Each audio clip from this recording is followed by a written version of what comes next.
Life में जब भी कोई सिचुएशन आती है कि जिसमें दो रास्ते, एक प्रैक्टिकल और एक इमोशनल, तो बैलेंस आउट कैसे करना है? इमोशनल और प्रैक्टिकल में हमेशा विरोध नहीं होता है, कभी कभी साथ भी चल सकता है। और सिर्फ इमोशनल कुछ नहीं होता, सिर्फ प्रैक्टिकल कुछ नहीं होता, प्रपोर्शन का डिफरेंस होता है। जब इमोशंस आपके दिमाग पर बहुत हावी हों तो फैसला करने से बचना चाहिए, स्पेशली बड़ा फैसला। छोटा तो ठीक है कि आपके दोस्त ने कहा कि दोस्त नहीं एक फिल्म देखेगा मेरे साथ, आप इमोशनल हो जाके देख ली फिल्म, क्या हो गया, कोई नुकसान नहीं होगा। पर कोई ये कहे कि तो मुझसे प्यार नहीं करते, शादी नहीं कर सकते मुझसे और हमने शादी कर ली, ये ठीक नहीं है। सिर्फ इमोशंस में आके बहुत बड़ा फैसला मत कीजिएगा, चाहे वो करियर का हो, चाहे पार्टनर का हो, चाहे कोई भी फैसला हो। प्रैक्टिकल इतना नहीं हो जाना है कि आप मशीन, रोबोट या पत्थर बन जाएं। क्योंकि आप कितने भी सक्सेसफुल हो, यदि आप इमोशनली सक्सेसफुल नहीं है, इमोशनली स्टेबल नहीं है, इमोशनली वेलबींग के स्टेट में नहीं है, तो आपकी सक्सेस किसी काम की नहीं है, एकदम मीनिंगलेस है। So the success in totality needs emotional happiness, emotional stability as well. इसलिए इमोशंस को खारिज करके जिएंगे तो शायद कुछ अचीवमेंट्स बड़ी हो जाएं, पर वो किसी काम की नहीं है।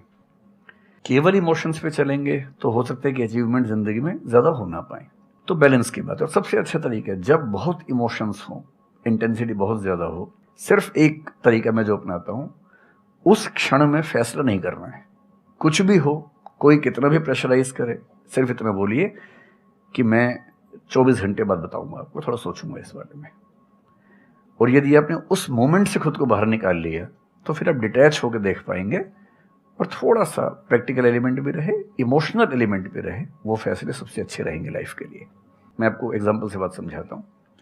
ऐसे लोग जो तैयारी कर रहे थे, अफेयर में थे, एक का सिलेक्शन हो गया, अब उसके सामने क्राइसिस ये है, स्पेशली किसी लड़की का हो गया, लड़के का नहीं हुआ। अब हमारी सोसाइटी में ना, लड़की ऊंचे पद पे हो, लड़का ना सफल हुआ हो तो बड़ा मुश्किल है सोसाइटी में, उनको शायद दिक्कत नहीं है।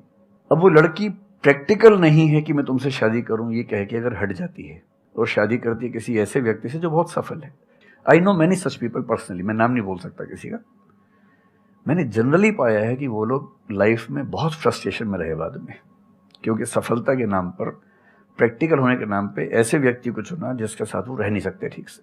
और मैं ऐसे कई लोगों को जानता हूं जो आईएएस बने, आईपीएस बने, जिनको करोड़ों रुपए के दहेज के ऑफर्स आए, साफ ठुकरा के कहा कि मैं जिंदगी एक ही व्यक्ति के साथ गुजार सकता हूं जो मेरे साथ है, और हैं, बहुत खुश हैं।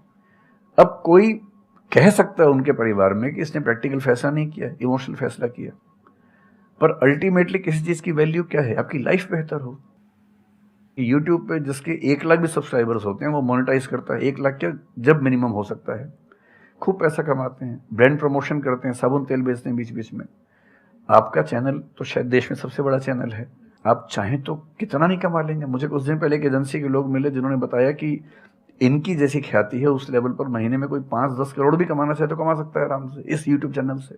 तो मैंने पूछा कि वो कौन सी चीज है जो आपको इतना मजबूत बनाती है कि आप नहीं इस रास्ते पर जाते? मैं वो जानने में इंटरेस्टेड हूँ। तो 10 मिनट की बात के बाद मैं समझ में आ गया, क्योंकि अल्टीमेटली अगर मैं अपनी वैल्यू के खिलाफ चला गया तो खुश कैसे हो जाऊंगा? पैसा मुझे कैसे खुशी देगा जब मैं ही नहीं रहा, तो खुशी किस बात की? इसलिए इतना प्रैक्टिकल मत होना कि अपनी माँ के, पिता के, भाई बहन, दोस्त, जो प्रेमी प्रेमिका है, उनके इमोशंस के साथ खेलने लगो। इतना प्रैक्टिकल कभी मत होना, इतना इमोशनल मत होना कोई आपको बेवकूफ बना सके, बात बात पर बेवकूफ बनाता रहे। और बैलेंस, जिंदगी जो है ना वो मध्य मार्ग में है, जिंदगी एक्सट्रीम पे नहीं है, मध्य में है। तो प्रैक्टिकल और इमोशन का बैलेंस रखिए, लाइफ बढ़िया होगी।